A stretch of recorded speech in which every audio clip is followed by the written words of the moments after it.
Hey y'all, welcome back to my studio. Today I'm going to walk you through this painting right here, and I'm just going to show you how I did it, talk through it. This is a fun little demo. If that sounds exciting to you, then let's watch the video. So I'm starting out with a primed pink canvas. I've talked about this a lot. The reason I like starting out with pink is because I like the way it shows up in the finished product. I will say one thing to note: if you are a brand new painter, this can be challenging if you don't have a good grasp on your colors and values. If you do, feel free by all means to experiment. And I'm just marking this in with acrylic ink. I've really discovered the Liquitex acrylic ink recently, and I have found myself really gravitating towards it, especially during like the redraw phases. So I think this is like an indigo, if I'm not mistaken, and I'm just really enjoying that. And then I do my initial block in. It's hard to see here, but I am using a really jumbo brush. I can't remember the exact size, but it's like 2.5 inches or so, maybe 2 inches. And I'm doing this to quickly block in the bulk of the values.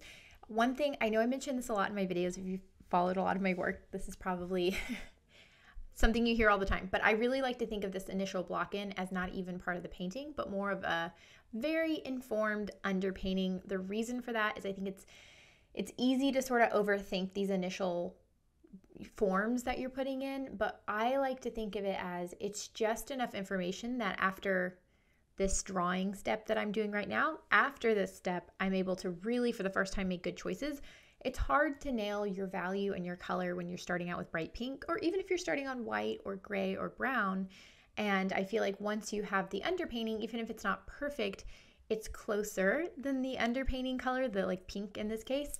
And at that point, I can make really good choices. So it's kind of a trick. It doesn't really matter, but it's a way for me to not feel like I have to be so perfect when I start a painting. I want to talk about this composition. So I've included the reference photo for y'all here. Feel free to paint this. Just tag me if you use this composition. But I wanted to use a little setup I have in my studio with like different kinds of lighting. I think in this case, I chose like a violet light. You can see there's a shadow here. I had multiple lights going. I've really enjoyed playing around with lighting. For a long time, the only lighting I had access to was just natural free daylight, which in sunny Texas, I really can't complain too much. But I really enjoyed getting to do my own lighting, and that's been really fun. One thing about this composition is there's several elements that are either translucent or even transparent, such as the water that the flower's in, and there's 2 little cups with water in it, and then also this cucumber melon body spray. It's kind of a teal color. I bought it off of eBay years ago. I think it's gone off because it's kind of more of this murky clear color at this point, and I remember it being like teal. But I really love the idea of having the lost edges. Lost edges are something where if the foreground and the background, in this case of the cucumber melon body spray, are the same color, you can just do one color and not really feel so beholden to the edge of the form. So one thing that people get wrong a lot whenever they paint glasses is they pay too much attention to the edge and they want to draw like a contour around the glass. And so often you'll see that glasses really just kind of blend into the background because they are clear. They just sort of reflect and refract, 2 words, light. And if you can capture that quality, you don't really have to draw the edges. Someone who's a real master of this is John Singer Sargent. Specifically, if you look at his wine glasses in a lot of his paintings, you'll see that you really don't have to overstate the glass. You can kind of hit the highlights and the content of the glass a little bit, and you can really say a lot with a little bit. And I feel like these glasses in this composition are, in my opinion, a testament to that, sticking to those sort of looking at the forms rather than painting the edges.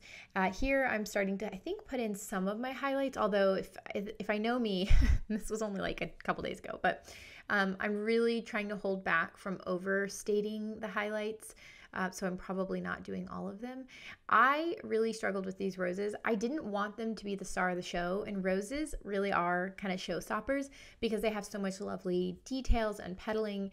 And it's so funny when something feels important, like a detail feels really important, and the roses, all the petals just feel important. And I found myself continuing to overpaint them. Really, they're kind of supporting cast. I often think of painting as like, who's the star, who's the supporting cast. It's a really good way to sort of conceptualize your what is it, the composition of having kind of a star. In this case, I think it's like the lilies, and then maybe to some degree the objects in the foreground, but it's definitely not the roses. And so I found myself going back and painting them out a few times, you'll see here. I'm glad I underpainted them because I really, again, didn't want them to steal the show. Plus, they're the only objects in here that are yellow. I felt like I loved including something yellow because especially the back one, because of the light reflecting off of it, off the flower, the cast light color, it almost looks purple, even though or like pink at least, even though we know it's a yellow rose. And I always like that when like the actual color I'm picking was closer to pinks and orange, but because there's one flower that's in more regular light, more of that white light, you know they're the same, even though they're two distinct colors. I just, as like a color nerd, really enjoy that element, and that's why I chose to paint them a little bit different. But yeah, I think in here I'm finishing up the painting. I'm cleaning up the shadow.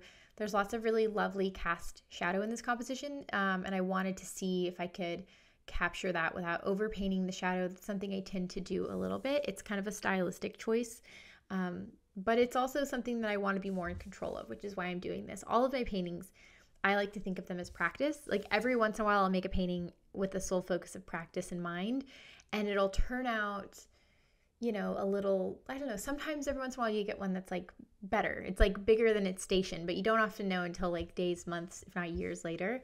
And so this, to me, I'm very much conceptualizing. It's just a practice piece. It's a Valentine's study. And yeah, I really enjoyed pulling all of this together. So hopefully that was fun. Hopefully you learned something. Let me know if you guys have any more comments or any suggestions for future videos. And as always, thanks for watching and happy painting.